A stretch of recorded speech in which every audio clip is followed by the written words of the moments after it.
Hello दोस्तों, नमस्कार। स्वागत है आप सभी लोगों का मिड कैप निफ्टी और सेंसेक्स की जो है एनालिसिस में। दोस्तों आइए शुरू करते हैं मिड कैप की एनालिसिस और जानते हैं कि कैसा जो है मूड माहौल रहेगा कल के लिए। क्या लेवल्स इंपॉर्टेंट निकल के आ रहे हैं, ऑप्शन चेन का डेटा क्या कह रहा है। उसके पहले कहना चाहेंगे कि टीजी पे नहीं है तो यहाँ पे @निफ्टी व्यू ID सर्च कीजिए एंड ज्वाइन हो जाइए। लिंक भी आपको नीचे मिल जाएगा डिस्क्रिप्शन में। तो फर्स्ट ऑफ ऑल दोस्तों, मिड कैप निफ्टी की जो क्लोजिंग हुई है ना, वो 12,977 के आसपास हुई है, जो कि बड़ा ही क्रूशियल लेवल है बिकॉज 13,000 के नीचे है। अगर 13,000 के ऊपर क्लोज होता तो थोड़ा सा एक सेंटीमेंट जो है ठीक ठाक कह सकते हैं कि होता। हालांकि 13,100 के आसपास अगेन एक दूसरा रेजिस्टेंस है और सपोर्ट 12,840 के एरिया में बना हुआ है। ये बड़ा लेवल है जो इनसाइड का लेवल है, यानी कि किस लेवल के नीचे हम अपना एक्शन ले सकते हैं किसी ट्रेड के लिए। तो अभी अगर आप देखेंगे तो ये काफ़ी अच्छे जो है यहाँ पे बॉटम बना के एंड रिवर्सल दी है। तो अभी सपोज कीजिए कि 12,950 अगर ये ब्रेक करने लगती है और यहाँ पे सस्टेन करती है तो ये फिर सेल अप में जा सकती है।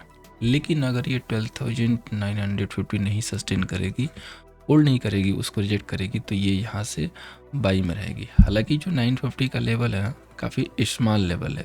क्योंकि इसके बाद 12,920 का एक अनदर लेवल है जो कि काफ़ी इंपॉर्टेंट है ये वाला। इसीलिए इस लाइन को मैंने थोड़ा वाइड किया हुआ है, क्योंकि देखेंगे ना यहाँ पे काफ़ी अच्छा कंसोलिडेशन हुआ था। देन आफ्टर एक सॉलिड सी कैंडल बनी और तब जाके बाजार ऊपर गया। तो हमें किस लेवल को वॉच करना है? हमें वॉच करना है 12,900 को।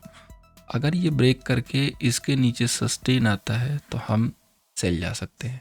अगर इसके नीचे सस्टेन नहीं हो रहा है तो हम इसी जोन में बाइंग डिप करेंगे, स्टॉप लॉस इसके बाइक में लगा सकते हैं। अब अगर 13,000 भी नहीं क्रॉस हो रहा है, जैसे कि 13,000 नहीं क्रॉस हो रहा है, तो यहाँ पे 13,050 का एक बहुत बढ़िया स्टॉप लॉस है और इस स्टॉप लॉस के साथ सेल कर सकते हैं। सो ये जो थीम है वो क्या है? थीम है सेल ऑन राइज का और बाई ऑन डिप का। ठीक है, बिकॉज अभी डायरेक्शन दोनों साइड है। अब बाई ऑन डिप करेंगे तो थोड़ा कन्विक्शन लो रहेगा, इसमें कोई डाउट नहीं है। सेल ऑन राइज करेंगे तो कन्विक्शन हाई रहेगा। बट प्रॉफिट किस साइड होगा? तो प्रॉफिट दोनों साइड बराबर अभी दिख रहा है। जिस हिसाब से डेटा जो है बिल्कुल प्लेस्ड है उस हिसाब से बराबर जो है दिख रहा है। आइए अब हम आगे बढ़ते हैं और इसके ऑप्शन चेन डेटा को देख लेते हैं first of all. Then after हम लोग आगे की जो है डिस्कशन करेंगे सेंसेक्स और बैंकेक्स की। देखिए मिड कैप निफ्टी का जो डेटा है ना, वो पॉजिटिव साइड तो इंडिकेट कर रहा है, बट बहुत ज़्यादा पॉजिटिव है नहीं, क्योंकि अभी इमीडिएटली शॉर्ट कवरिंग हुई है। यहाँ पे देखेंगे तो 6 लाख के कॉल सेलर हैं एंड 559 के पुट सेलर हैं। तो निगेटिव से पॉजिटिव की तरफ मूव करने के लिए रेडी हो रहा है, ये हम कह सकते हैं। यहाँ पे पूरा नज़र डालिए, जहाँ पे पूरा ITM का खेमा है। इस खेमे में अगर आप नज़र डालेंगे तो यहाँ पे देखिए 13,000 पे 41,000 का OI है, जिसमें बट अभी ऐसे कि बायर सेलर दोनों होंगे। और अगर साइड देखेंगे ना तो सीधे 12,900 पे OI यहाँ पे अच्छा है। अब अगर आप याद करेंगे, जो कि जस्ट हमने अभी कवर किया था चार्ट पे, तो ये दोनों लेवल ना मैच हो रहे हैं। यानी कि अगर 13,300 नहीं क्रॉस करेगा तो हम यहाँ पे सेल लेंगे, और अगर 12,900 नहीं ब्रेक करेगा, होल्ड करेगा, तो हम इधर कहीं बाई लेंगे। यही ट्रेड प्लान है, बड़ा ही सिंपल सा। कहीं भी कोई रॉकेट साइंस नहीं लगाना है। सिंपल सा 2 लेवल अपने चार्ट पे प्लॉट कर लीजिए 12,900 के आसपास, यानी कि 13,000 के आसपास। इसको मैं यहाँ पे अपडेट कर देता हूँ ताकि अगले दिन जब हम लोग डिस्कस करेंगे लाइव में तो आपको याद होगा और हम लोग इसकी बात करेंगे। तो इसको हम कर दे रहे हैं रेड, है ना। और 12,900 के पास ऑलरेडी ये जो लाइन है वो प्लॉट है। थोड़ा सा और नीचे लेके आना है एडो पे और इसको कर देते हैं ग्रीन।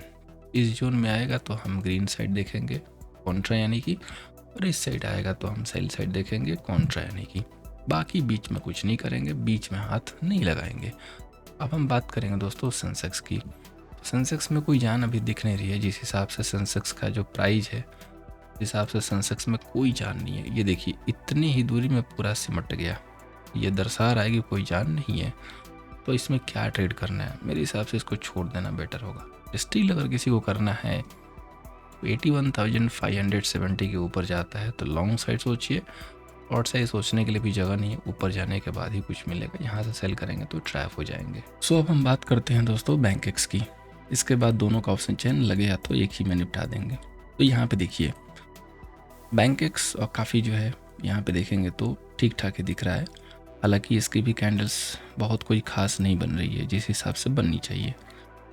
सेंटिमेंट इसके कैसे हैं तो आपके सामने हैं, देख सकते हो।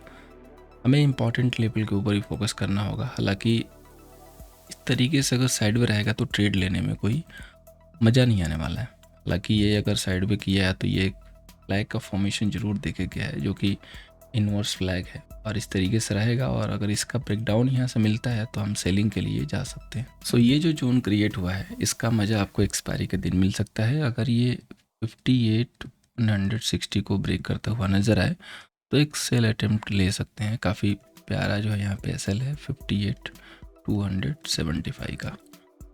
अगर इस जोन के ऊपर जाता है तो ये इसके लिए रेजिस्टेंस एरिया है 58,800। अगर 58,800 ब्रेक करता है तो यहाँ से समझिएगा कि शॉर्ट कवरिंग आपको देखने को मिलेगा। बैंकेक्स में चांसेस थोड़े लोअर हैं लेकिन मिल सकता है। तो इन्हीं दोनों लेवल के ऊपर कंप्लीट हम फोकस करेंगे। अब हम सेंसेक्स और बैंकेक्स दोनों का ऑप्शन चेन एक साथ देखते हैं। तो सेंसेक्स का ऑप्शन चेन से कोई क्लू नहीं मिल रहा है क्योंकि वीकेंड पे इसमें डेटा कोई खास होता नहीं है। अब देखिए 35 लेके कॉल सेलर है एंड 27 लेके पुट सेलर है। हालांकि डेटा इस वीकेंड पे थोड़ा सा ठीक ठाक दिख गया, गलती से कहिए सही से, लेकिन दिख गया। तो हमें क्या करना है, हमें वही करना है जो लेबल कह रहा है। क्योंकि कॉल के आईटीएम पे देखिए राइटिंग है, पुट के आईटीएम पे देखिए तो राइटिंग है, सॉरी शॉर्ट कवरिंग है, और ओटीएम पे राइटिंग है। यानी कि बाज़ार को खुद भी डाउट है, या तो प्रीमियम खाने के लिए सेलर अपना दोनों साइड से स्ट्रेडर लेके गया हुआ है। तो यहाँ से कोई क्लू नहीं मिलेगा फ़िलहाल के लिए। अब हम चलते हैं बैंकेक्स पे। देखिए जो बैंकेक्स का डेटा है उसका डेटा ठीक ठाक तो नहीं है। ऑलमोस्ट कॉल की राइटिंग सब जगह दिख रही है, बाकी कोई पोजीशन ही नहीं है आईटीएम पे।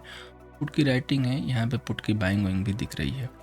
टोटल कॉल सेलर जो देखेंगे तो यहाँ पे 1,70,000 के हैं और पुट सेलर 1,40,000 के हैं। तो मिला जुला डेटा है, मिक्सअप डेटा है। आईटीएम पे कोई पोजीशन नहीं रहती है तो कंक्लूजन निकालना मुश्किल होता है। तो इससे भी डेटा से कोई आइडिया मिल नहीं रहा है। तो दोस्तों उम्मीद करूंगा कि ये जो छोटी सी एनालिसिस हमने आपके सामने पेश की है ये आपको मंडे के सेशन में कुछ हेल्प करेगी। बाकी लाइव अपडेट के लिए टेलीग्राम पर रहिएगा और 245 लाइव सेशन को ज्वाइन कीजिएगा ताकि वहाँ पे कुछ मिलता है तो हम अपडेट दें। बाकी क्वारी भी पूछ सकते हैं, और अगर सीखना है तो 19 अक्टूबर की बैच को भी जरूर ज्वाइन कीजिएगा। So thank you so much for watching दोस्तों, मिलते हैं आज के लाइव सेशन में।